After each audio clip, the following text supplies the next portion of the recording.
എൻ്റെ ചോദ്യം ഭാര്യാഭർത്താക്കന്മാരോട് എന്താണ് സ്നേഹമെന്ന് പറഞ്ഞാൽ അല്ലെങ്കിൽ പ്രണയം എന്ന് പറഞ്ഞാൽ എന്താണ്? പലരും ധരിച്ചു വച്ചിരിക്കുന്നത് പ്രണയം അല്ലെങ്കിൽ ഭയങ്കര സ്നേഹം എന്ന് പറയുന്നത് ഇപ്പോൾ ഭർത്താവ് ഭാര്യയ്ക്ക് വേണ്ട കാര്യങ്ങളെല്ലാം ചെയ്തു കൊടുക്കുക, അവൾ പറയുന്നതെല്ലാം ചെയ്തു കൊടുക്കുക, അതുപോലെ തന്നെ ഭർത്താവിനെ സംബന്ധിച്ചിടത്തോളം ഭർത്താവിന് വേണ്ടതെല്ലാം ഭാര്യ ചെയ്തു തരിക എന്നുള്ളതാണ്. ഇത് മാത്രമായിട്ടാണ് സ്നേഹമായിട്ട് കാണുന്നത്. ഇത് ഒരു സ്നേഹമായിട്ട് നമുക്ക് കാണാം, പക്ഷേ ഇത് മാത്രമല്ല റിയൽ ലവ് എന്ന് പറയുന്നത്. റിയൽ ലവ് എന്ന് പറയുന്നത് നമ്മളെ പാർട്ട്ണറെ സംബന്ധിച്ചിടത്തോളം ചിലപ്പോൾ ഒരുപാട് പ്രശ്നങ്ങളും ഒക്കെ ഭർത്താവിനെ സംബന്ധിച്ച് ഫിനാൻഷ്യലൊക്കെ ഉണ്ടാവും.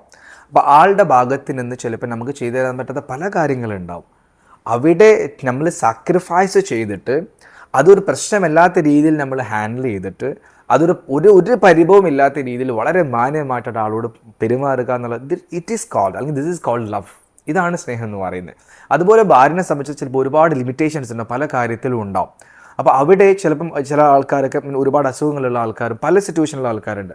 അപ്പോൾ അതെല്ലാം കൺസിഡർ ചെയ്തുകൊണ്ട് ആൾക്ക് എന്തെങ്കിലും ബുദ്ധിമുട്ടുകൾ ഉണ്ടെങ്കിൽ ആൾക്ക് ചെയ്യാൻ പറ്റുന്ന കാര്യം അത് അവിടെ നമ്മൾ സാക്രിഫൈസ് ചെയ്തിട്ട് അതൊരു പ്രശ്നമായിട്ട് കാണാതെ ആളെ കൺസിഡർ അണ്ടർസ്റ്റാൻഡിങ് കൊടുക്കുക, പരസ്പരം ഭയങ്കര അണ്ടർസ്റ്റാൻഡിങ് ലൈഫ് മുന്നോട്ട് കൊണ്ടുപോകാന്നുള്ളതാണ്. അപ്പോൾ ശരിക്കും സാക്രിഫൈസ് ആണ് റിയൽ സ്നേഹം എന്ന് പറയുന്നത്. അപ്പോൾ അവിടെ ആ സാക്രിഫൈസ് വലിയ അണ്ടർസ്റ്റാൻഡിങ് വരും. അപ്പോൾ ലൈഫ് വളരെ ബ്യൂട്ടിഫുൾ ആയിട്ട് മാറും. ഇതാണ് ശരിക്കും പ്രണയം എന്ന് പറയുന്നത്.